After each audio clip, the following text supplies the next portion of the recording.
जय श्री राम दोस्तों।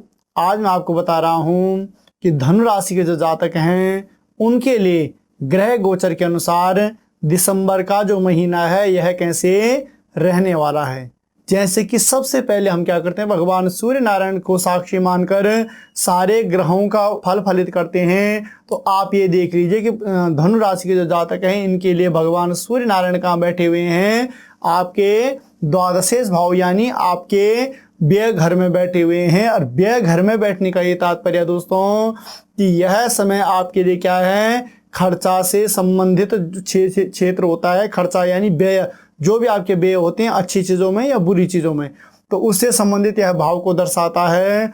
और ये मान लीजिए कि जब यह वृश्चिक राशि में बैठे हुए हैं दोस्तों, तो यह समय आपके लिए विदेश यात्राओं से भरा हुआ रहेगा। अगर कोई भी आप विदेश यात्रा इस समय करना चाहते हो तो अवश्य ही आपका प्रयास इस समय क्या होने वाला है, सार्थक होने वाला है। उसके बाद दोस्तों पुनः 15 दिसंबर के बाद भगवान सूर्य नारायण कहाँ आ रहे हैं, आपके केंद्र भाव में आ रहे हैं, आपके लगन भाव में आ रहे हैं। और जब लगन भाव में यह आएंगे तो ये समझ लीजिए कि यह आपके मान सम्मान और प्रतिष्ठा में क्या करने वाले हैं, वृद्धि करने वाले हैं। यानी कि विनम्रता और स्वभाव में आपकी ये सारी चीजें क्या होती हुई दिखाई देंगी, प्रकट होती हुई दिखाई देंगे। प्रकट का ये तात्पर्य है कि आपको यहाँ पर एक अच्छी जो फीलिंग्स होती है दोस्तों, एक अच्छा जो मतलब एनर्जी होती है, वह आपको अपने अंदर यह सारी चीजें दिखाई देंगी। यानी कि भगवान सूर्य नारायण का राशि परिवर्तन का योग भी आपके जीवन में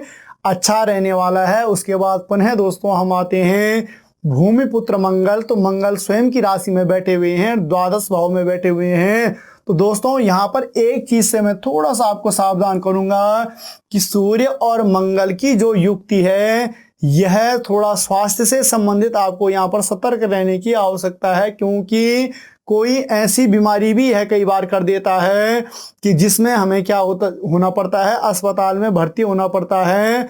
और वह फिर काफ़ी लंबे समय तक वह बीमारियां हमें क्या कर लेती हैं, मतलब समय हमारा बर्बाद कर लेती हैं और साथ ही साथ स्वास्थ्य को भी काफ़ी हानि पहुंचा देते हैं। तो थोड़ा स्वास्थ्य का आपको यहाँ पर ध्यान रखना है, नेत्रों का आपको ध्यान रखना है। बाकी ओवरऑल सूर्य और मंगल, या मंगल तो स्वयं की राशि में बैठे हुए हैं, तो यह दोनों ग्रह क्या हैं, विदेश गमन की यात्राएं भी बना रहे हैं। मगर साथ ही साथ अगर आप किसी प्रकार से आपने अपने स्वास्थ्य में कोई ढिलाई छोड़ी तो दोस्तों यह अस्पताल के योग भी बनाएगा। ऐसा मतलब तब स्वास्थ्य से संबंधित कुछ न कुछ विकार यह अवश्य ले आएगा। तो आपको यह इस चीज का विशेष रूप से ध्यान रखना है।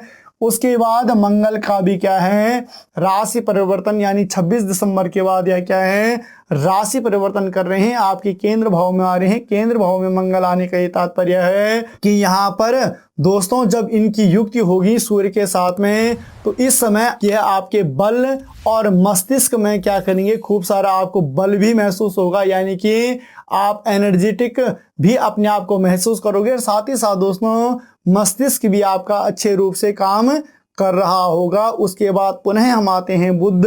तो बुध आपके पहले से ही केंद्र भाव में बैठे हुए हैं। और केंद्र भाव में बैठने का ये तात्पर्य कि जब सूर्य बुध के साथ में आएगा तो बुध आदित्य योग यह बनेगा। और जैसे कि मैंने आपको पहले ही बताया कि मान सम्मान और प्रतिष्ठा में यह क्या करने वाला है, वृद्धि करने वाला है। 3 स्वस्थ ग्रह जब एक घर में बैठे हुए हों तो यह अवश्य ही हमें क्या करते हैं, लाभ की प्राप्ति करवाते हैं। यानी कि ओवरऑल अगर पहले हमारे लिए समय थोड़ा सा वैसा रहने वाला है, कहीं पर थोड़ा सा स्वास्थ्य से संबंधित हमें, अगर हम अपने स्वास्थ्य को सही रख लेते हैं दोस्तों, तो पुनः यह समय ही हमारे लिए क्या हो जाएगा, सूर्य मंगल और बुध की जो युक्ति यहाँ पर बनने वाली है यह हमारे लिए क्या है, अच्छी रहने वाली है। मगर इसके लिए पहले से हमें थोड़ा सा क्या करना पड़ेगा, सतर्क रहने की भी आवश्यकता हमें पड़ेगी। उसके बाद पुनः हम आते हैं देवगुरु बृहस्पति। तो देवगुरु बृहस्पति बैठे हुए आपके पंचम घर में, और पंचम भाव में बैठने का ये तात्पर्य है कि यह संतान विद्या बुद्धि का यह भाव है। और संतान विद्या बुद्धि का यह भाव का तात्पर्य है दोस्तों कि धनु मीन अधिपो गुरु, यानी धनु और मीन राशि के जो स्वामी हैं वह क्या हैं, देवगुरु बृहस्पति। जब बात ही धनु राशि की हो रही हो तो देव गुरु बृहस्पति पंचम भाव में बैठने का तात्पर्य यह है कि इस समय यह संतान भाव को भी आपका क्या करेंगे, बलिष्ठ करेंगे, यानी कि संतान सुख भी आपको प्राप्त होगा। और साथ ही साथ विद्यार्थियों के लिए भी यह कार्य समय अच्छा रहने वाला है और मंगल कार्य भी दोस्तों आपके जीवन में कुछ न कुछ इस समय होने वाले हैं। तो देव गुरु बृहस्पति आपके लिए यहाँ पर अच्छा फल फलित कर रहे हैं। पुनः हम आते हैं शुक्र में, तो शुक्र बैठे हुए हैं आपके एकादश भाव में। एकादश भाव में शुक्र बैठने का ये तात्पर्य है कि यह हमारा क्या है, लाभ का क्षेत्र है, यानी यह हमारा इनकम का क्षेत्र है। और इनकम भाव में जब शुक्र बैठे हुए हों तो ये समझ लीजिए कि लाभ भाव से तो आपको कोई भी नहीं रोक सकता, यानी कि 100% इस समय अगर आप देख लीजिए तो लाभ भाव आपका बलिष्ठ हो रहा है। शुक्र यहाँ पर बैठे हुए हैं एकादश में स्वयं की राशि में, तो यह भाव आपके लिए बहुत ही अच्छा रहने वाला है।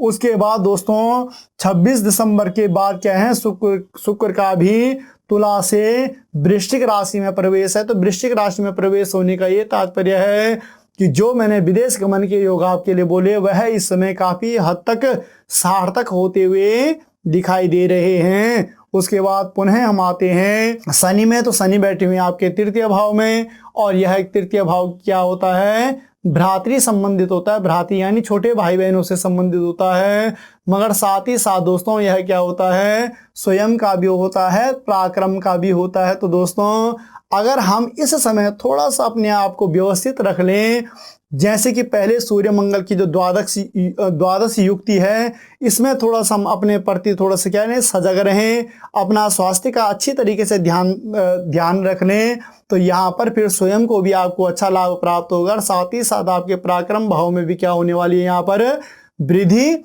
होने वाली है। तो शनि के दृष्टिकोण से भी आपके लिए बढ़िया है। साथ ही साथ छोटे भाई बहनों के साथ भी आपकी इस समय अच्छी साझेदारी बनी रहेगी। उसके बाद पुनः हम आते हैं दोस्तों आपके चतुर्थ भाव में राहु। तो राहु कहाँ बैठे हुए हैं, आपके चतुर्थ भाव में बैठे हुए हैं।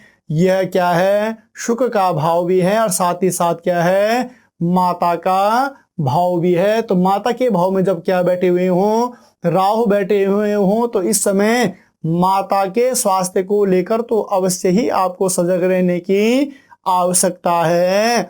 और माता के स्वास्थ्य को सजग रहने की आवश्यकता है, तो दोस्तों यहाँ पर अगर आप उनका ध्यान रखते हो तो वह भी फिर आपके लिए अच्छा रहने वाला है। और साथ ही साथ छाती का ऊपरी भाग दोस्तों या हृदय का ऊपरी भाग जो हमारा है, हार्ट से रिलेटेड या गले इत्यादि से रिलेटेड, आंखों से रिलेटेड, मस्तिष्क से रिलेटेड जो भी हमारा क्षेत्र यह है, इनका हमें थोड़ा सा क्या है, ध्यान इस समय अवश्य ही रखना है। उसके बाद पुनः हम आते हैं केतु में। तो केतु बैठे हुए आपके दसम भाव में। दसम भाव होता है पिता का, और माता के भाव में राहु बैठा हुआ है, दसम भाव में पिता के घर में क्या बैठा हुआ है, केतु बैठा हुआ है। तो समझ लीजिए दोस्तों इसमें क्या है कि राहु से आप इनकी सप्तम दृष्टि देख लीजिए। सप्तम दृष्टि यहाँ पड़ रही है, यहाँ से सप्तम दृष्टि यहाँ पड़ रही है। सप्तम दृष्टि को हमेशा मैंने पूर्ण दृष्टि माना है, यानी कि अगर कोई ग्रह ऐसा होता है दोस्तों, क्रूर ग्रह होता है, तो स्वयं के भाव को भी हानि पहुंचाता है और अपने सप्तम भाव को भी हानि पहुंचाता है। तो यह स्वयं यानी कि स्वयं जिस भाव में क्रूर ग्रह, राहु क्या है, एक क्रूर ग्रह भी है और साथ ही साथ यह पाप ग्रह भी है। तो जब यह माता के भाव में बैठा हुआ है तो माता के स्वास्थ्य को लेकर तो मैंने आपको सजग कर ही लिया था, मगर सप्तम दृष्टि इसकी केतु के भाव में पड़ रही है। केतु यहाँ तो विराजमान है ही, तो जब यहाँ पर इसकी मतलब सप्तम दृष्टि पड़ रही है और केतु भी जब यहाँ पर विराजमान है, तो समझ लीजिए कि पिता के स्वास्थ्य से लेकर भी थोड़ा सा आपको सजग रहने की आवश्यकता है। और उसके बाद दोस्तों अगर आप यह दोनों कार्य इस समय कर लेते हैं, माता पिता के स्वास्थ्य का ध्यान और स्वयं के स्वास्थ्य का ध्यान आप रख लेते हैं, तो ओवरऑल अगर हम व्यापार के दृष्टिकोण से देखें या आपके विद्या बुद्धि के दृष्टिकोण से देखें, संतान के दृष्टिकोण से देखें, भाई बंधुओं के दृष्टिकोण से देखें, तो उनके दृष्टिकोण से दोस्तों यह समय आपके लिए क्या है, अच्छा रहने वाला है। तो धनु राशि के जो जातक हैं, जो मैंने आपके लिए जहां पर सतर्क किया है दोस्तों, इन चीज़ों में आपने सतर्क अवश्य रहना है और इन चीज़ों से संबंधित जैसे राहु केतु इत्यादि का है, ये सूर्य मंगल की युक्ति मैंने जो द्वादश बताई है दोस्तों, इसके लिए आप हमारे YouTube चैनल पर जाकर वहाँ पर हमने इन ग्रहों की शांति के उपाय भी बताए हैं। किस प्रकार से अगर कोई ग्रह हमें अनिष्ट फल प्रदान कर रहा होता है तो उसके शांति के क्या क्या उपाय हैं, कौन से हमें उपाय करने चाहिए कि जिनसे वह ग्रह हमें अनिष्ट फल प्रदान न करें। तो आपको वहां पर जाकर वह वीडियो भी देखना है। मिलते हैं पुनः एक नई वीडियो में, तब तक के लिए जय श्री राम।